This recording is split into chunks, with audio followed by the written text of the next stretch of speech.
Olá, graça e paz. Estamos dando continuidade à nossa jornada de leituras bíblicas. Estamos agora na última semana de fevereiro e também chegando ao final do livro de Jó, o segundo livro que nós estamos estudando. Vou colocar aqui para vocês o cardzinho com as nossas leituras dessa semana. Então temos aqui, vamos ir de Jó 32 até o Jó 42, que é o final do livro, né? Esse trecho é, digamos assim, o clímax do livro. O livro nós acompanhamos aí, ele é estruturado em torno dos discursos ali, do debate entre os sábios, né? Jó e os seus três amigos, muito amigos, né? Que insistiam em dizer que ele estava sofrendo porque ele tinha pecado, e nós sabíamos que não era isso desde o começo, já que a gente viu o que é que tinha acontecido, né? Nenhum deles sabia, nem mesmo Jó, mas nós estamos lendo o livro, sabemos por que é que Jó está sofrendo, né? Nós sabemos que o argumento deles está errado, mas Jó parece também não ter a resposta. E aí então, no capítulo 32, na segunda-feira, nós vamos entrar em contato com um novo personagem, o personagem de Eliú. Ele se descreve como um jovem, né? Olha, eu sou muito jovem, eu sei que eu não devo falar quando os adultos estão falando, né? Quando os sábios estão falando, as cabeças brancas estão falando, o jovem fica quieto. Essa era a cultura da época, né? A gente perdeu um pouco disso. Mas o fato é que, agora que todos terminaram de falar, né, a última expressão lá do capítulo 31 é dizer, fim das palavras de Jó, acabou seus argumentos. E ele agora espera que Deus se pronuncie. Só que isso não acontece exatamente como ele estava esperando, né, como nós vimos aí. Mas enfim, nós vamos então passar por essa leitura. Vamos ver os discursos de Eliú. Eliú gasta aí a nossa segunda, terça e quarta falando, né, do 32 até o 37. Ele faz 4 discursos dirigindo a Jó, explicando ali a sua posição, a sua opinião e fazendo também a sua tese, né? Nós daqui a pouco vamos falar um pouquinho sobre que tese é essa. Depois nós vamos ver um último personagem entrando em cena, que é o próprio Deus. Deus finalmente vem falar com o Jó, né? Será que Deus vai responder as perguntas de Jó?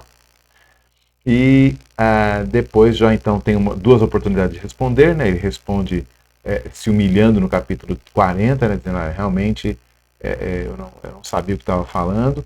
E no 42, novamente, ele repete isso, né?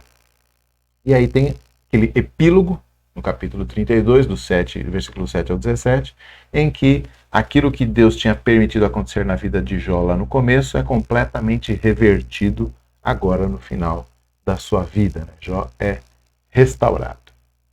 Pois bem, esse trecho é muito rico, né? Muito rico mesmo, as respostas vêm finalmente, né? A situação toda se resolve, então tem muita coisa para a gente notar aqui, eu vou passar rapidamente por algumas. Eu falei para vocês da tese dos amigos de Jó, falei para vocês da tese de Jó, e agora vamos então ver qual é a tese do jovem Eliú. A tese, Eliú, ele está no final, né, ele é o último a falar, né, dos homens pelo menos, então ele rebate muita coisa que aconteceu antes, então ele não tem um foco muito preciso, né, ele não fala uma coisa só, ele fala várias. Entre elas, ele reafirma que Deus é justo, o que todos os outros tinham falado também, então aí não tem novidade, né, no capítulo 34 ele está falando que Deus é justo, que isso não pode ser duvidado. Mas ele tem uma acusação contra Jó. Ele diz assim, Jó, ao contrário dos amigos de Jó que tinham dito assim, você tem pecado, né, por isso está sendo castigado, Eliú diz assim, Jó peca por supervalorizar a sua justiça e requerer explicações da parte de Deus por conta dessa justiça, né? Então lá no capítulo 36, ele diz exatamente isso, né? Jó, se você pecar ou se você deixar de pecar, isso não é tão impressionante assim quanto você pensa, né? Então, no versículo 6, ele diz, capítulo 36, versículo 6, ele diz assim, capítulo 35, estou adiantando aqui. No capítulo 35, versículo 6, ele diz assim, se você pecar, que mal você consegue fazer às nuvens que estão rodando no céu? Se você for santo, que bem você faz dessas nuvens? Elas não vão deixar de passar no céu, não vão alterar o seu formato, não vão chover ou deixar de chover. Então, ele diz assim, olha, Jó, você está se achando a última bolacha do pacote, mas o fato de você ter se preservado significa nada. Deus não está em obrigação com você porque você viveu uma vida justa, né? E se você tivesse pecado também, você não teria alterado a vida de Deus em nada. Deus não te deve nada de maneira alguma, né? Uma outra coisa que Eliú fala é que Jó também peca por esperar uma justiça imediata. Na verdade, Jó tinha dito já no seu discurso que muitas vezes, quando ele fala lá, meu Redentor se levantará, né, redimirá minha alma da cova e tal. Então ele dá a entender que ele sabe que muitas vezes a justiça não vem ali, né, durante essa peregrinação na terra. Mas Eliú reforça isso e diz, olha, você está esperando uma justiça imediata que nem sempre é prometida por Deus, né? Deus não promete isso e muitas vezes isso acaba não acontecendo mesmo, né? Mas ele fala, mas Deus é justo, é que a gente nem sempre vai ver essa justiça acontecendo, mas Deus é justo, não duvide disso em momento algum, né? Então lá no capítulo 36, ele fala assim, no versículo 11, um pouquinho antes, versículo 5, né? Capítulo 33, versículo... é isso? Isso, versículo 7. Dos justos Deus não tira os olhos, antes com os reis no trono os assenta para sempre e são exaltados. Se estão presos em grilhões e amarrados com cordas de aflição, ele lhes faz ver as suas obras, as suas transgressões, e que se houveram com soberba. Abre-lhes também os ouvidos para a instrução e manda-lhes que se convertam da iniquidade. Se ouvirem e o servirem, acabarão seus dias em felicidade e seus anos em delícia. Então, o fato de alguém ser justo não o exime de sofrer. Deus coloca o justo, né, na sua recompensa? Coloca, mas às vezes Deus também o coloca no seu sofrimento para que ele possa observar suas próprias obras, sua própria transgressão e sua própria soberba, né? E se eles continuarem na soberba, obviamente, esse castigo, essa disciplina do Senhor vira castigo. Então, veja, ele está dizendo assim, que nem sempre Deus castiga, nem sempre o justo sofre por castigo divino, mas por uma pedagogia divina também. Agora, se ele não atenta a essa pedagogia, aquilo que Deus está querendo lhe ensinar, então ele corre um sério risco de realmente ser castigado na sua soberba que o sofrimento demonstrou, né? Ou que o sofrimento trouxe à tona, né? Aquela soberba que estava escondida, o sofrimento traz à tona. Que é basicamente o que aconteceu com o nosso amigo Jó. Ele não tinha pecado, ele não sofre com o seu pecado, mas no seu sofrimento se percebe, né? Se descortina uma soberba que ele guardava, né? Eliú também fala de Deus transcender a nossa inteligência. Esse talvez seja o argumento principal dele, que depois vai desaguar na própria fala de Deus, né? Então lá no capítulo 37, você vê Eliú falando a respeito disso com clareza, né? Capítulo 37, 21, ele diz assim, eis que o homem não pode olhar para o sol que brilha no céu, ao Todo-Poderoso não o podemos alcançar, versículo 23. Ele é grande em poder, porém não perverte o juízo e a plenitude da justiça. Então, ele está dizendo o seguinte, olha, você não consegue olhar nem para o sol, rapaz. Como é que você vai avaliar Deus? Como é que você vai observar com clareza as obras de Deus? Nem o sol você consegue olhar, né? Então, é isso, você não entende de nada, né? E a grandeza de Deus o coloca num patamar que impede a mim e a você de questionarmos os seus caminhos. Não quer dizer que ele tem caminhos maus, mas quer dizer que nós não temos a capacidade de questionar os caminhos dele. E aí então, essa tese final de Eliú serve, né, no capítulo 37, serve de gancho, digamos assim, para Deus entrar na conversa. Deus aparece através de um redemoinho, né, se manifesta através de um redemoinho. A gente chama na teologia quando Deus se manifesta sensivelmente, né? Ou seja, dá para você enxergar, dá para você ouvir, dá para você cheirar, uma coisa assim, de teofania, né? Uma aparição divina, uma manifestação divina. Nem sempre é com aparência humana. Aqui nesse caso foi um redemoinho.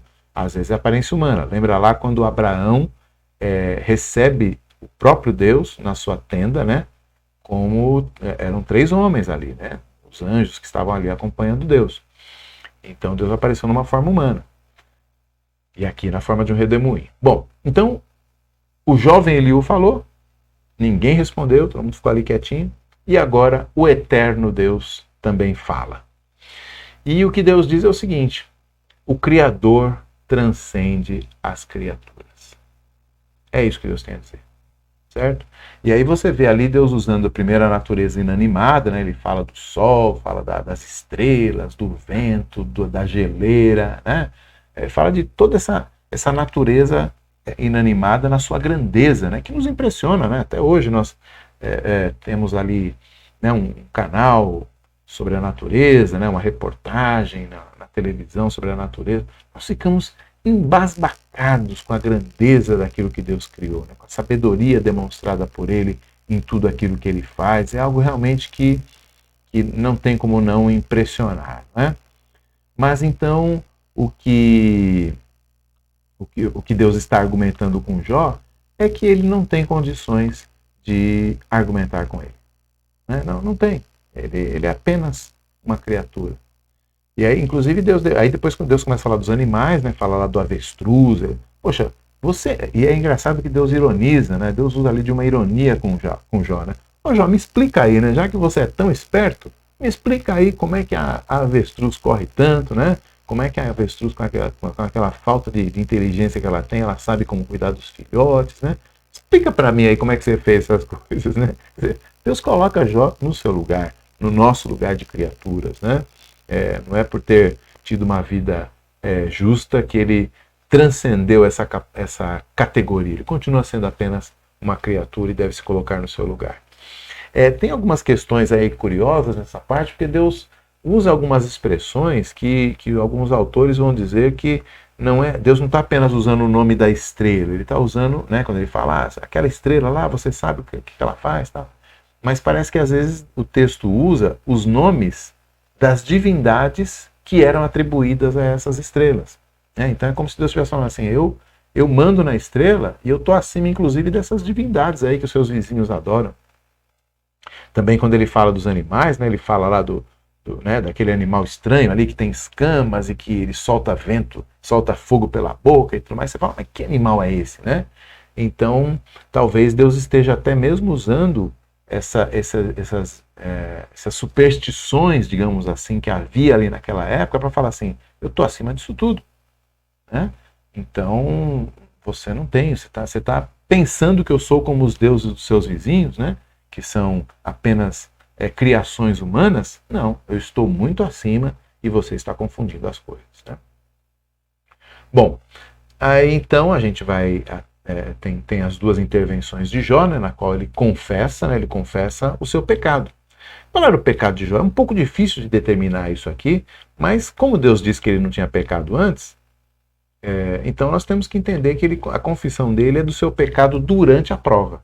E que pecado foi esse? O pecado dele foi achar-se em condições de requerer explicações, de achar que a sua justiça, a sua vida justa, servia de base para ele inquirir Deus, né? Para ele reclamar da falta de justiça de Deus. Né? Então, essa insubmissão dele ao seu, né, a sua história, a forma como Deus estava conduzindo sua vida, o impediu de aprender com o seu sofrimento. Então, se ele tivesse, né, Eliú já tinha dito isso, ó, Deus muitas vezes dá o sofrimento para aprendizado. Se você se rebela contra o sofrimento que você está passando, você acaba não aprendendo aquilo que Deus quer que você aprenda. Esse parece que foi o caso de Jó. E aí no final é que depois de ouvir da própria voz de Deus, né, essas verdades, né, essas verdades sobre quem Deus é que ele cai em si e fala, olha, eu falava do que não entendia, né, mas agora eu estou entendendo. Não é que ele vê Deus de verdade, né, Deus é um redemoinho que está ali, mas ele entende melhor. Né, agora ele entende a grandeza de Deus e, portanto, a sua própria pequenez. Essa é a lição que Jó aprende. Né? Rapidamente aqui, mais uns dois destaques. O primeiro deles, a razão não é capaz de alcançar Deus. Né? Aqueles homens com todo o seu raciocínio, faz todo sentido lógico aquilo que eles falaram, mas Deus diz, eles não falaram de mim o que era correto. Né? Então, a razão não alcança a verdade de Deus. Mas Deus se revela. A revelação nos dá um conhecimento a respeito de Deus que a razão não alcança. Observando, inclusive, a natureza que Deus criou, a minha razão pode muito bem chegar à conclusão desse, né? Paulo diz isso lá na carta dele aos Romanos, a partir do versículo 18, ele fala que a majestade de Deus está ali na sua criação. No entanto, no nosso pecado, a gente não consegue, a nossa razão pecaminosa não consegue aprender a lição que está exposta na natureza. Então, Deus se revela na natureza, mas a razão não consegue apreender toda essa revelação, e essa revelação também não é suficiente para mostrar tudo a respeito de Deus. É por isso que na carta aos Hebreus, né, ela começa falando assim, Deus falava aos pais, né, falou aos pais pelos profetas, mas agora ele se revela no Filho.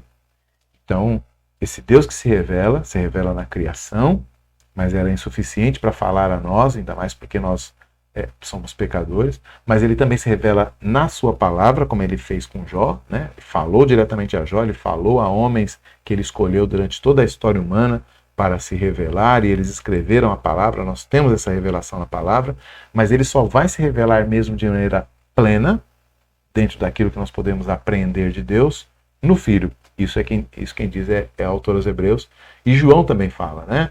Nós vimos a sua glória como unigênito do Pai. Ninguém jamais viu a Deus, mas nós vimos a glória de Deus no Filho, né? Então, o Filho, toda essa discussão filosófica, toda essa teologia falha do livro de Jó inteiro nos aponta para um Deus que precisa se revelar a nós, e ele vai fazer isso de maneira mais plena quando ele se revelar no Filho, né?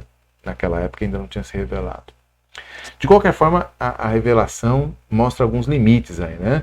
Você vê em todo mesmo quando Deus fala com Jó, há muito antropomorfismo, né? Há uma limitação da linguagem que é própria do ser humano. Calvino dizia que quando Deus se revela na palavra, ele se revela balbuciando como uma babá. Como é que uma mulher que está cuidando de uma criança, de um bebê, faz, né? Ela diz assim, né, quando a criança vai pegar uma coisa no chão para comer, né, põe na boca, né, um brinquedo põe na boca, ela não fala assim, olha, há toda uma colônia de germes que estão presentes no chão, então você não deve colocá-los na boca porque eles penetrarão na mucosa Não, ela fala assim, caca, não é assim? Caca. E a criança aprende muito mais rápido, caca, e tira da boquinha, se ela for obediente, né? Então, quando Deus fala conosco, ele é assim, ele desce ao nosso entendimento, né? Ele fez isso com Jó. Ele vai mostrar a avestruz, vai mostrar, né, o cavalo, o jacaré e tal. Jó, eu estou descendo ao seu nível para falar com você. E Jó finalmente entende, né? Então a revelação tem essas limitações porque são nossas limitações. Nós somos muito limitados. E Deus então tem que falar conosco. Deus tem que falar conosco dessa maneira. Né? E graças a Deus porque Ele fala conosco dessa maneira. Então a gente tem aí essa. E outra coisa, né? Uma última coisa aqui. O mistério da vida é preservado. O autor lá de Eclesiastes, né, no capítulo 3, ele fala que tem tempo para tudo, mas Deus guardou para si para que nós o temamos. Então Jó não tem a resposta que ele perguntou durante o livro inteiro. Por que eu estou sofrendo? Deus não fala. Deus não fala. Então nós vemos aí um Deus que é soberano naquilo que ele revela, né? Ele é misericordioso ao revelar, mas ele é soberano ao revelar apenas aquilo que ele quer revelar e que é importante para nós. Uma lição desse trecho final? Uma lição vai para você. Chorar com os que choram é mais importante, vale mais do que dar palestrinha para quem está sofrendo. Às vezes a gente quer fazer um sermão quando uma pessoa está sofrendo, talvez valha mais a pena a gente sentar do lado, chorar e buscar Deus juntos, né? Com a pessoa. Né? Aqueles amigos de Jó lá, puxa vida, eu não queria ter amigos assim no dia do meu sofrimento. Né? E Deus inclusive chama Jó, não para dar uma palestrinha para eles, né? Para dar uma aula de escola dominical para eles saberem mais de Deus, mas para orar por eles. Olha aí, né? Então a misericórdia cristã que eles não tiveram, Deus chama Jó a ter e nos chama também a termos. A gente não sabe muito bem por que o sofrimento acontece. Né? De um modo geral, a gente sabe, é o pecado que entrou no mundo. Mas quando uma pessoa está sofrendo, o que ela precisa é de alguém que ore por ela, de alguém que a console, né? De alguém que ajude ela a olhar para o Senhor e a confiar nele.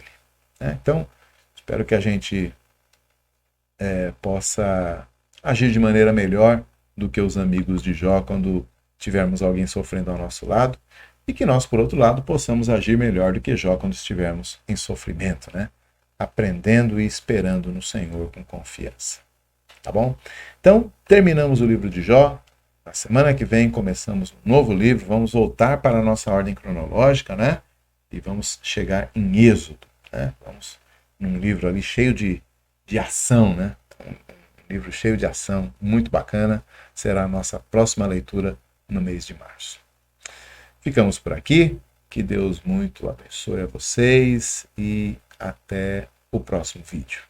Até mais!